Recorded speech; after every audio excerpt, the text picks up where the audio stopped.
Bonjour et bienvenue à une nouvelle vidéo concernant les ACL. Alors, qu'est-ce qu'une ACL? Une ACL, c'est Access Control List. Ou bien, en français, c'est liste de contrôle d'accès. C'est une série de commandes iOS qui détermine si un routeur achemine ou abandonne, c'est-à-dire il permet d'autoriser ou de refuser des paquets en fonction des instructions contenues dans l'entête de paquets. Là, normalement, les ACL, il y en a trois types d'ACL. Les ACL standards, qui sont numérotés soit de 1 à 99, 1 ou 2 ou 3, etc. Et de 1300 à 1999. Les ACL étendus, de 100 à 199 et de 2000 à 2699. Et les ACL nommés, ils ne sont pas, c'est-à-dire numérotés, mais ils portent un nom. Dans cette vidéo, je vais la consacrer seulement aux ACL standards. Alors, les caractéristiques des ACL standards. Tout d'abord, elles permettent d'autoriser ou de refuser l'adresse IP source, les adresses IP source, soit d'une machine, soit de tout un réseau, à accéder au réseau de destination.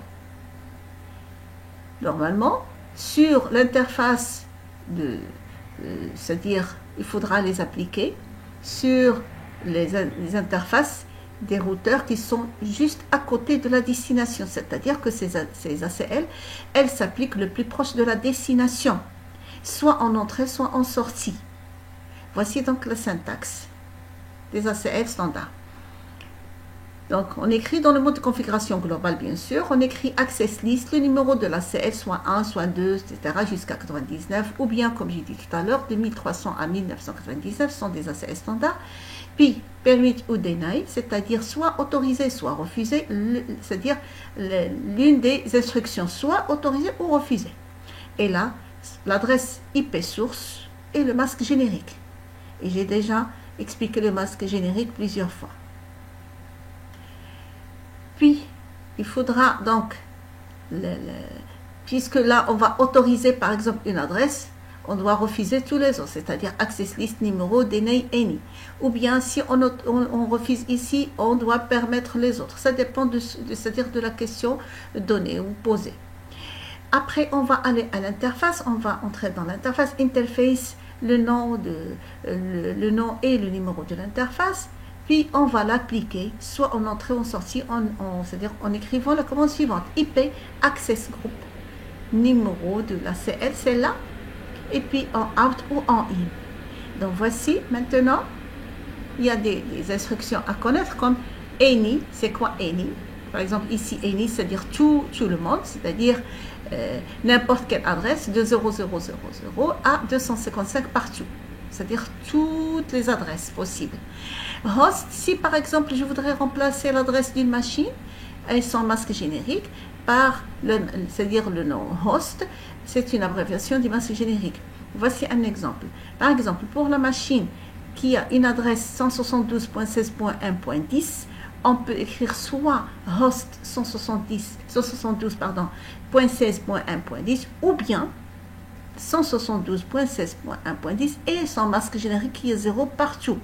Parce que si 0, ça doit correspondre et 1, pas de problème. Alors, le calcul du masque générique, voici pour une autre fois comment le calculer.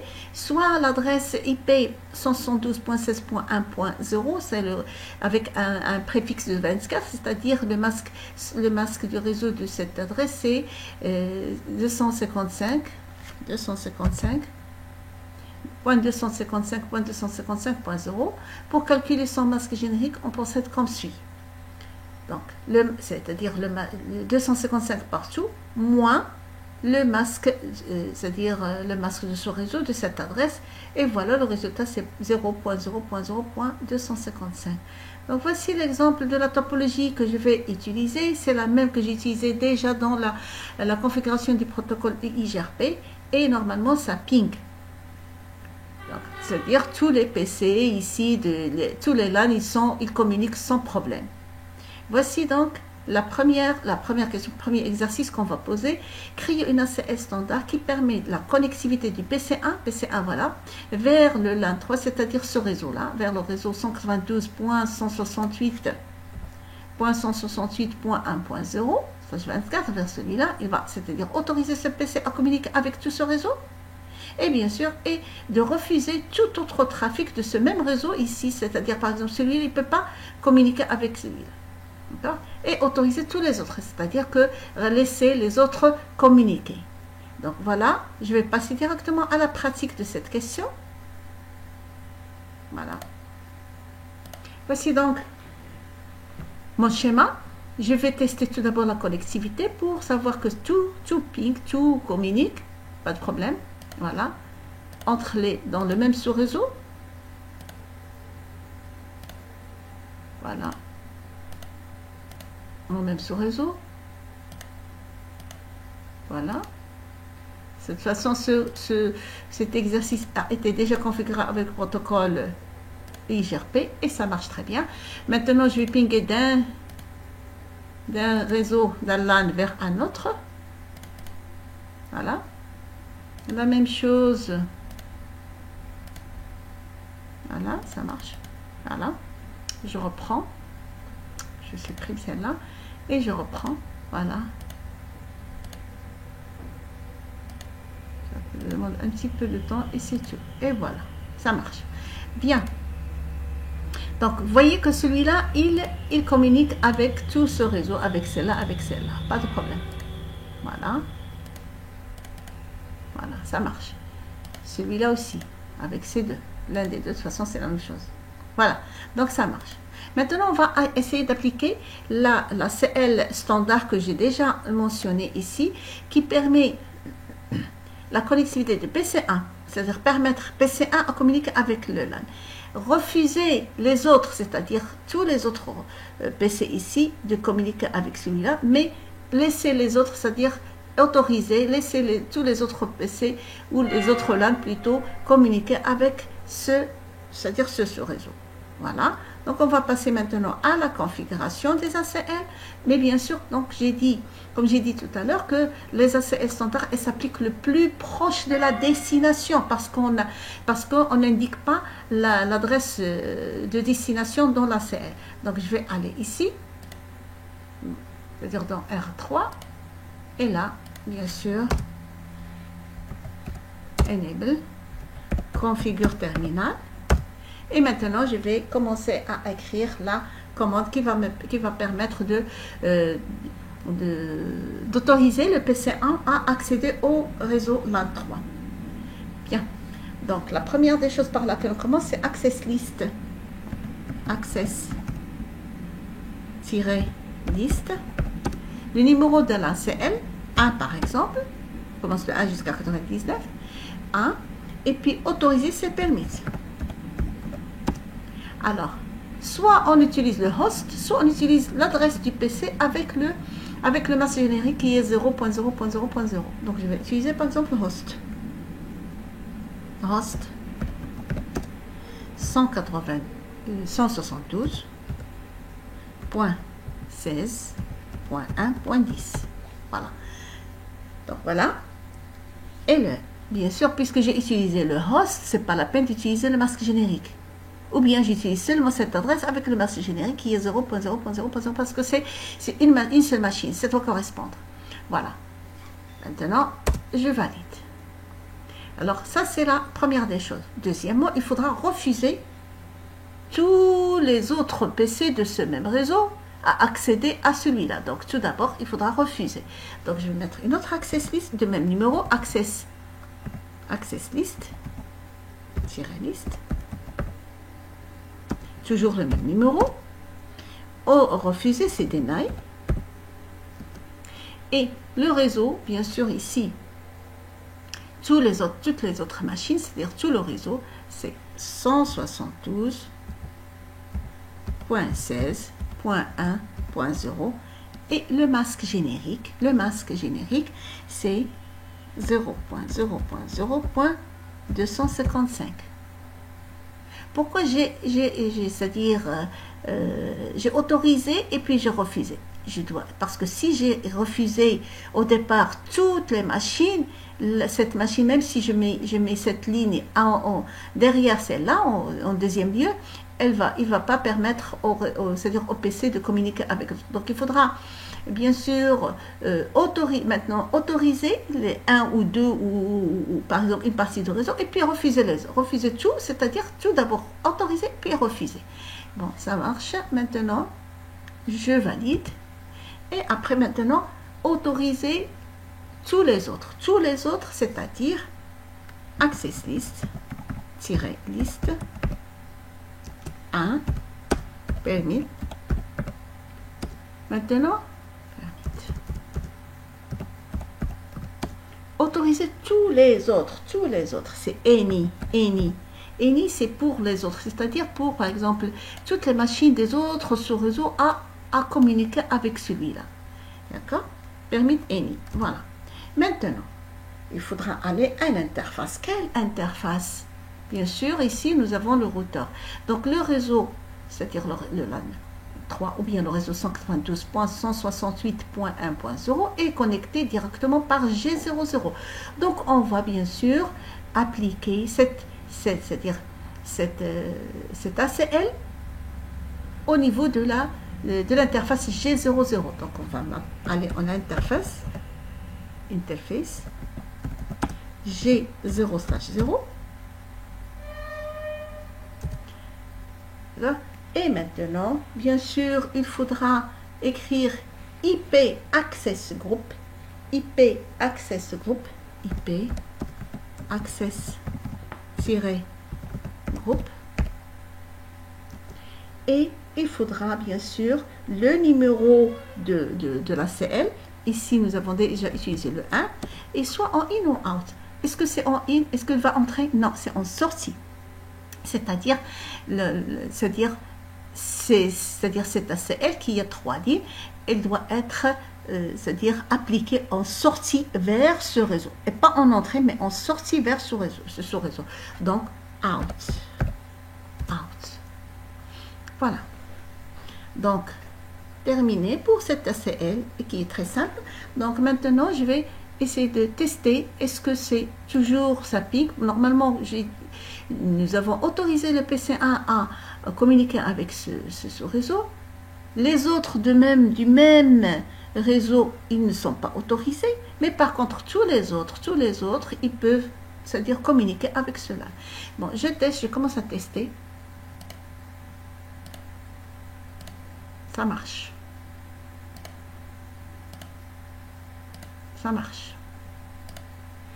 Je teste maintenant le PC2. Voilà. Impossible parce que vous avez vu tout à l'heure que ça a marché. Voilà, encore PC2 avec notre PC. Et voilà, ça marche pas. Je vais essayer de tester, c'est-à-dire la connectivité entre ce réseau et celui-là. Je vais aller ici au PC3.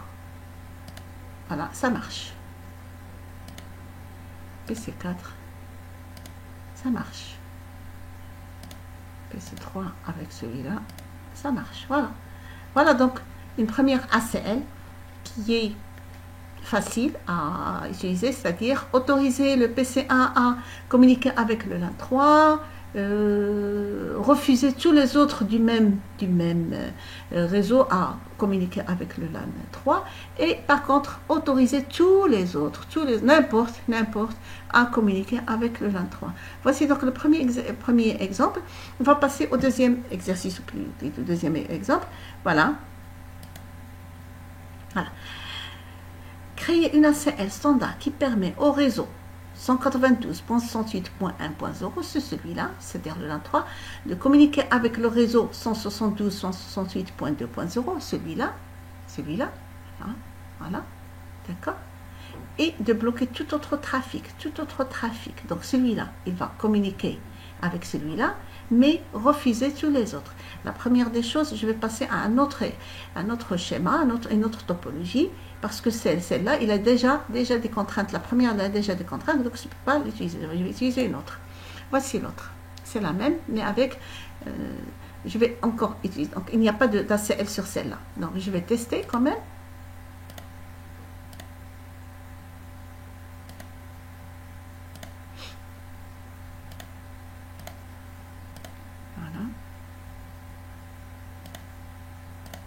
Il n'y a pas de problème ici, il n'y a pas de problème. Voilà, ça marche, il n'y a pas d'ACL sur cette, parce que c'est une autre topologie, c'est des copies de la première, donc sur laquelle j'ai rien utilisé, j'ai pas utilisé d'ACL. Donc, je vais maintenant tester, voilà, je vais tester encore celui-là vers celui-là, et ça doit marcher, voilà, voilà, ça marche. Bien. Maintenant, il n'y a pas d'ACL sur celle-là, mais on va utiliser, c'est-à-dire on va exécuter le deuxième cas, on va réaliser le deuxième cas sur celui-là, c'est-à-dire tout d'abord, créer un ACL standard qui permet au réseau, c'est-à-dire celui-là, de communiquer avec le réseau celui-là. Donc nous avons déjà dit que où est-ce qu'on va appliquer cet ACL? C'est le plus proche de la destination, donc ici, donc on va c'est-à-dire on va aller à R2 et on va directement écrire l'ACL sur R2. Et on va l'appliquer sur G00 en sortie. La même chose en sortie. OK? Donc, je vais aller donc autoriser le réseau à communiquer et refuser tous les autres. Voilà. Donc, je vais aller ici. Voilà. Je vais aller à R. Là, vous avez déjà vu que celui-là communique avec celui-là. Pas de problème. Donc, on va essayer maintenant de le refuser. Donc, on va autoriser. Donc, je vais aller à R2. Enable. Configure terminal.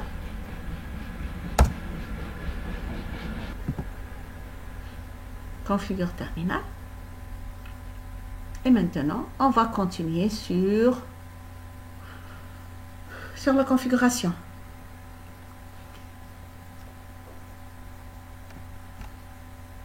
Je commence tout d'abord par Access List. Access List, le numéro, par exemple 2. Et maintenant, je peux utiliser n'importe quel numéro, 5, 6, 10, n'importe.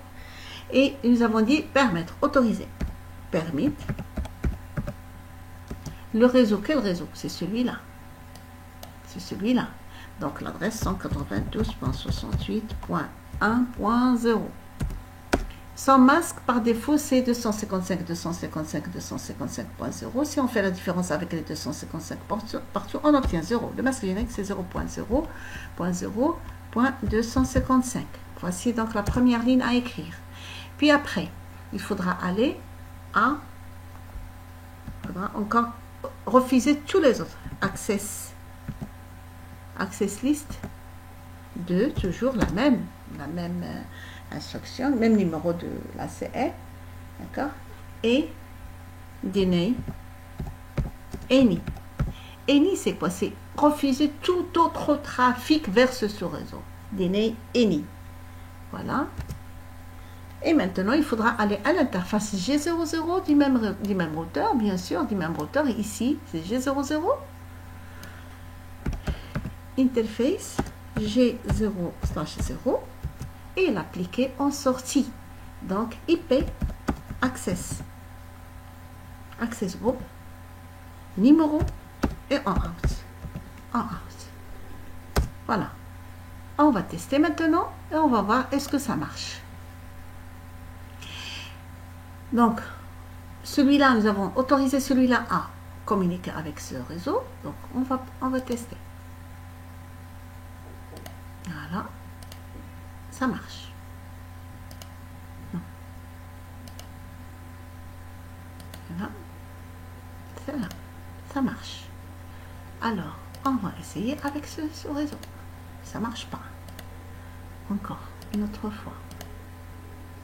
Ça marche pas. Et pourtant, ça marchait tout à l'heure. Mais avec la CL, ça marche plus. Voilà. Voilà. Voilà. Ça marche pas. Donc voici, je vous ai donné deux exemples pour appliquer une ACL standard. Nous avons dit que les ACL standards s'appliquent le plus proche de la destination. Et je vous ai montré maintenant comment l'appliquer en sortie, bien sûr, vers le sous-réseau, lequel on voudrait autoriser ou refuser des accès, et soit avec une seule machine, soit avec tout un réseau au complet. Voilà donc les deux exercices, ou les deux exemples des ACL Et j'espère que tout est clair. Et à une prochaine vidéo, Inch'Allah.